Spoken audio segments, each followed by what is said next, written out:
Alchemy has never truly been hidden. It's been in plain sight.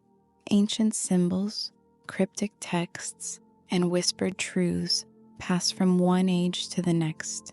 But most never see it, not because it's secret, but because they aren't ready. This isn't a story about turning metal into gold.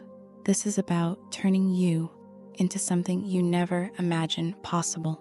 Since ancient times, adepts like Hermes Trismegistus, Paracelsus, and Fulcanelli didn't just study transformation, they lived it. But they also knew one truth. This wisdom couldn't simply be handed over.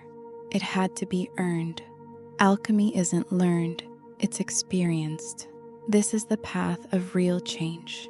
Painful, raw, illuminating. You don't read your way through it, you burn through it. You're about to enter a journey of 3 ancient portals, not metaphors, not philosophy, living thresholds that test your mind, body, and soul. Few make it to the other side. The only question is, are you ready?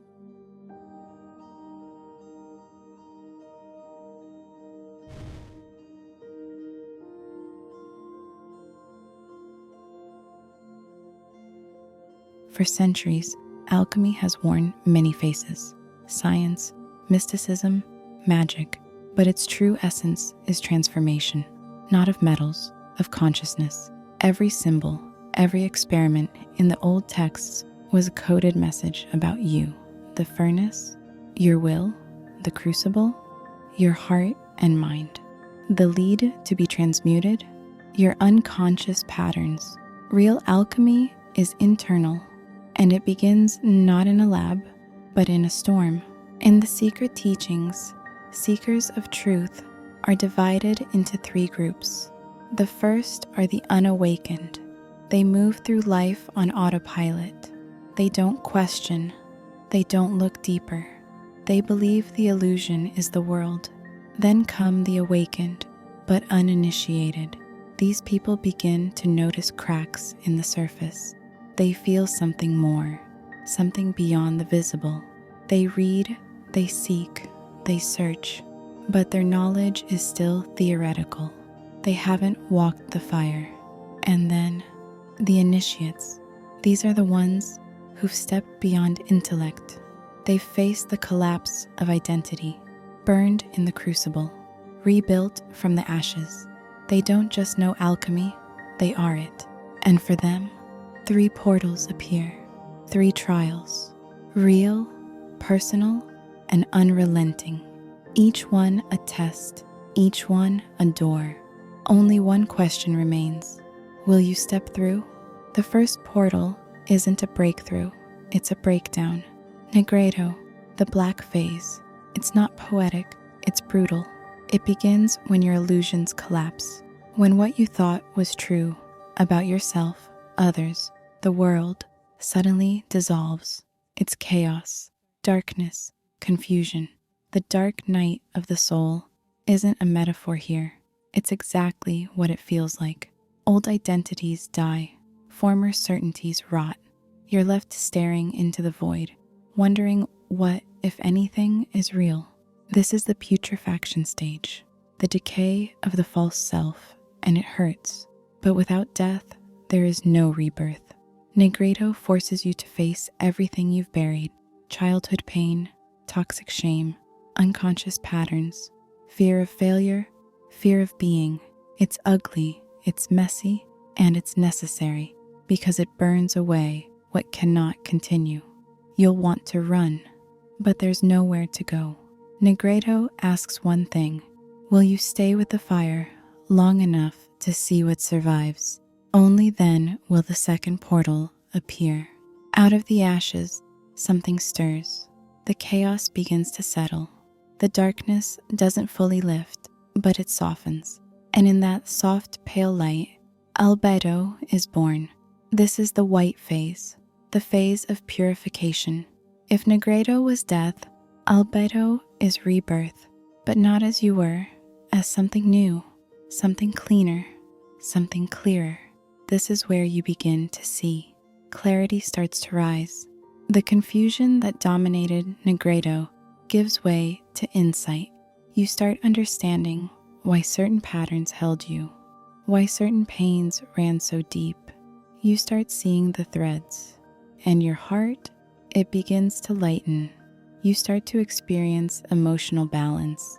The inner storms calm. You're not reacting the same way anymore. You're observing, reflecting, integrating. In ancient texts, Albedo was linked to the purification of silver, a reflective metal, and that's exactly what this is: self-reflection without distortion. You begin to feel connected again, not just to others, but to your higher self. But Albedo is still a working phase. It takes discipline. You can't float your way through it. You must tend the fire, maintain your awareness, strengthen your vision, because what's being built here is the foundation for something greater. Most people stop at this point. They get comfortable in the clarity. They think the journey's over. It's not, because the final portal still waits. And it doesn't just want your mind or your heart. It wants everything. This is the final phase. Rubedo, the red work, the moment of embodiment. If Albedo gave you clarity, Rubedo demands action. This is where you become the work, where understanding becomes living, where truth isn't something you speak, it's something you are. This isn't enlightenment that floats above reality. This is light that walks through it. Rubedo is the union of opposites: mind, body, spirit, no longer separate threads, but one woven force. The gold of the soul begins to shine through the physical, through your words, your choices, your life. This is the birth of the philosopher's stone, not as a thing, but as a state, the stage where you become the bridge between matter and spirit. But it doesn't mean ease. Rubedo demands integrity. You can't just know anymore. You must live everything you've seen, and the world will test that. It will challenge your center, push against your balance. It will ask, is this transformation real, or was it just a phase? Only those who embody the work survive Rubedo. But when you do, when you truly cross this final threshold, you don't just survive. You create, you manifest, you awaken. The alchemist who reaches Rubedo is no longer the seeker. They are the source. Nothing in alchemy happens in isolation. The ancient alchemists knew this. That's why they didn't just study metals. They studied the stars, the movements of the planets, the rhythms of the moon, the cycles of the sun. These weren't random. They were signals, cosmic timing that mirrored inner transformation. Because what happens out there happens in here. Each stage of the great work aligns with celestial forces. Saturn rules, Nigredo, death, limitation, structure. It tears down what must fall. The moon rules, Albedo, reflection, intuition, inner purification, the soft light that reveals what you couldn't see in the dark. The sun rules, Rubedo, clarity, embodiment, creation, the force of full illumination. These aren't just myths, they're maps, because you are a microcosm of the macrocosm. What happens in your consciousness is synced to the universe.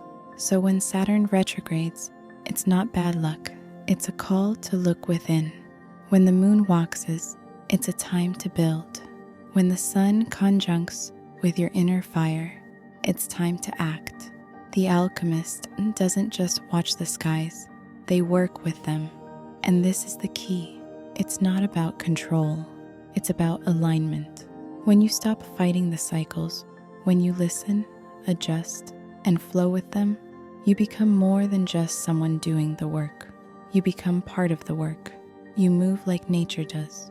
You burn, dissolve, reflect, rebuild, shine, in perfect rhythm with the cosmos. The heavens aren't separate from your spirit. they are it. And when the rhythm inside you matches the rhythm above you, that's when alchemy becomes unstoppable. We've talked about the mind, the soul, the stars, but what about the body? This is where most spiritual seekers fail. They ignore the vessel, but the ancients didn't. They knew. The body is not an obstacle. It is the laboratory. Every chemical, every hormone, every cell is part of the great work. You are the crucible. And if your body is toxic, exhausted, or out of sync, you can't hold the transformation. Alchemy isn't just energy, it's biology. Each metal the ancients studied had a mirror in the body. Iron is Mars. It lives in your blood. It fuels your action, your courage, your drive. Mercury is mind. Linked to dopamine, it rules clarity, adaptability, mental flow. Gold is the sun. It shines through serotonin, your sense of harmony, balance, inner peace. These aren't metaphors. These are your signals. If your body is out of rhythm, so is your magic. That's why real alchemy includes nourishment, sleep, breathe, movement, not as chores, but as rituals. The alchemist learns to listen to the body, to track its cycles, to sense what it needs. Because if the vessel breaks, the light has nowhere to land. So if you're tired all the time, if you're wired, anxious, numb, foggy, don't shame yourself, but don't ignore it either. The work is not to escape the body. The work is to embody the light. Your physical form is not the limitation, it's the portal. This is where theory becomes life, where alchemy steps out of the symbols and into your reality. You've walked through Nigredo, you've purified in Albedo, you've awakened in Rubedo, but what now? Now you live it, because the philosopher's stone isn't a prize you find. It's a frequency you become. It's built in daily practice, in conscious choices, in how you speak, how you love, how you show up when no one is watching. The alchemist doesn't escape the world. They engage it with presence. This is integration. So what does that look like? You practice self-inquiry. You journal. You observe your triggers, your loops, your shadows. You purify mentally, emotionally, physically. You catch your unconscious stories. You move the stuck energy. You stay in the fire when it hurts.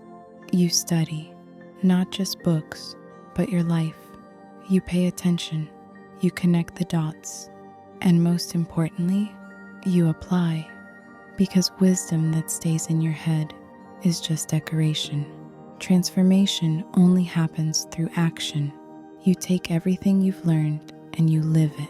That's the moment the gold shows up, not in your hands, but in your being.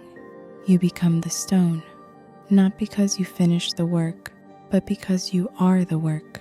So now the question is no longer, what is alchemy? The question is, will you answer the call? This journey is not for the comfortable, not for those looking for shortcuts, not for those who want results without transformation. The 3 portals are open. The laboratory is ready. The fire is burning, but only you can walk through. There is no map for the inner world. There is only the courage to face it. So, are you in Nigredo, facing your shadows? Are you in Albedo, cleansing and clarifying? Or are you standing before Rubedo, ready to become? Wherever you are, honor it, work it, own it, because the true philosopher's stone isn't somewhere out there waiting to be found. It's been inside you this whole time. Now is the moment. Start the great work. Become the gold. So now the question is no longer, what is alchemy? The question is, will you answer the call? This journey is not for the comfortable, not for those looking for shortcuts, not for those who want results without transformation. The 3 portals are open. The laboratory is ready, the fire is burning, but only you can walk through. There is no map for the inner world. There is only the courage to face it. So, are you in Nigredo, facing your shadows? Are you in Albedo, cleansing and clarifying? Or are you standing before Rubedo, ready to become? Wherever you are, honor it, work it, own it, because the true philosopher's stone isn't somewhere out there waiting to be found. It's been inside you this whole time. Now is the moment. Start the great work. Become the gold. What are your thoughts about alchemy? Leave your answers in the comments below, and let's open the conversation.